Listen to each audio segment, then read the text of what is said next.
How wild is this? A phone with a 200 megapixel periscope, a 7500 mAh battery, triple water and dust protection, 4K 120 Dolby Vision, and if that's still not enough zoom, you can snap on a Hasselblad teleconverter and go to 10x optical. This is the OPPO Find X9 Pro. It looks high-end, it shoots like a serious camera, and it doesn't panic when you get it wet. I've used it in the sun, rain, in a car and at night, and I've got some thoughts about it. Let's get into it. This barely looks like a phone, it's just screen. The first thing you notice is how clean it is. The bezels are the headline, 1.15mm on every side. Because they're the same all around, your eye goes straight to the display. No weird chin, no big forehead. That tidy look continues everywhere else. The front and back curves match. The holes for the mic and speaker are tucked into the earpiece, and even the water vents are hidden near the camera. It's put together in a way that makes some other flagships looks a bit fuzzy. In the hand, it's about 8.25mm thick and 224 grams. So no, it's not a super light phone, but the weight is balanced, so it doesn't feel top heavy. The camera bump is there, but the glass around it is shaped so it blends in. You can get it in silk white, matte, clean, doesn't show fingerprints much, or titanium charcoal, darker and more low-key. Both use one piece of glass on the back, so it looks neat, not patchy. Now, why this design actually matters? It's tough. You get the Gorilla Glass Victus 2 on the front. Inside, OPPO reinforced the board with stronger panels and 316L steel. And the big one, IP66, IP68 and IP69. That means dust, normal water and even high pressure hot water. That combo is rare on a phone. It's still a phone, so don't charge it wet or throw it in the sea. But rain, splashes, shower stream, it can handle it. There's also a splash touch. If your fingers are wet or there are water drops on the screen, you can still use it. If you cook, swim or live somewhere humid, that's actually useful. And yeah, most iPhones and Galaxy S phones stop at IP68, so this is a little bit tougher. Alright, pre-shell done. Let's talk screen. This screen is bright enough for noon and dim enough for 2 AM night scrolling. The screen is 6.78 inches LTPO with a 95% screen-to-body ratio and a 2772 and 1272 resolution, so it's big and sharp, and the bezels don't get in the way.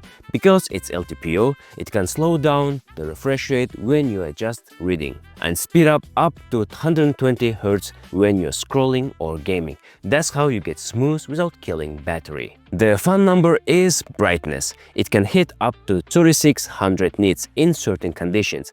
Outside, in direct sun, you can still see it. Then at night, it can go all the way down to 1 nit, which is really low, so it doesn't torch your eyes when you unlock it in the bed. To keep it looking the same at both ends, OPPO calibrates color per pixel. Translation: color stays stable whether it's super bright or super dim. You also get HDR Vivid, Dolby Vision, HDR10+, and an always-on display. For comfort, it uses very high-frequency PWM at low brightness to reduce flicker, DC dimming at normal brightness. It's TUV Eye Care certified, and it can even remind you to blink or hold the phone a bit further if you've been staring at it too long. There's also a car motion mode to help people who get motion sick when using a phone in a moving car. iPhone screens are great outdoors. This can keep up and then go slower at night, which is a nice balance. Now let's get to the good part, the cameras. 200 megapixel zoom, Hasselblad color, 4K 120 Dolby Vision, and still has an accessory to zoom even more. The main camera uses Sony's new LYT 828 sensor. It's a big 1.28-inch sensor, f1.5 with optical image stabilization. OPPO says it pulls about 30% more light than the last one. They also use better glass to reduce flare, so contrast looks cleaner. The clever part is real-time triple exposure. It grabs different frames for highlights and shadows and blends them right away. That's why night photos don't look blown out or muddy. They look closer to real life. Skin tones also survive mixed lighting better. Stabilization is done earlier in the chain, so bursts stay sharp. 4K 60 autofocus feels solid. 4K 120 FPS autofocus is good, not number one, but the fact that you can shoot 4K 120 FPS Dolby Vision on a phone is already a win. This is the Flex lens. It's a 200 megapixel HP5 sensor, pretty big for a telephoto, with optical image stabilization and f2.1, and it's in a floating periscope, which lets it focus as close as 10 centimeters. That means you can zoom in 3 times and still shoot a close-up like a macro. Most phones can't do that on a telephoto. For photos, you can push it to about 13.2 times using in-sensor zoom and still get good detail. For video, you can go to around 12 times. OPPO also made this lens use less power and improved HDR and noise, so teleshoots at night don't fall apart. And yes, OPPO has an official Hasselblad teleconverter for it. Clip it on and your 3 times becomes about 10 times optical, around 230mm.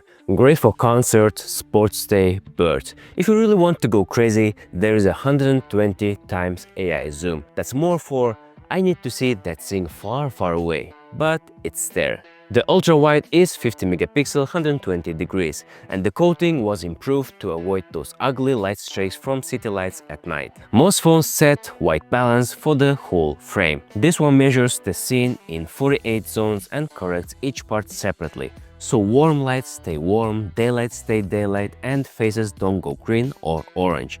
You really see it in neon streets or places with mixed light. Front camera is also 50 megapixel with autofocus and 4K 60 FPS Dolby Vision. If you vlog on the front camera, this is nice. You don't have to flip. OPPO, MediaTek and Sony rebuilt the processing so some heavy stuff moves from the sensor to the chip.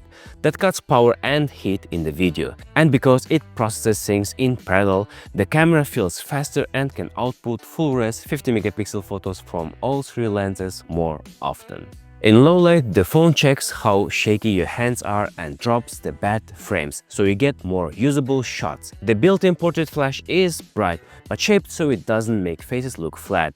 And there's an extra magnetic flash you can buy, much brighter, wireless, great for fireworks or night portraits. This is the creator part. You can shoot 4K at 120 FPS in Dolby Vision with both iOS and EIS on. You can slow it down 4 times and it still looks steady. If you like grading, there's OPPO Lock 10-bit white color up to 14 stops. Aces ready, so it drops into DaVinci without fighting the color. All cameras can do 4K 60 FPS Dolby Vision.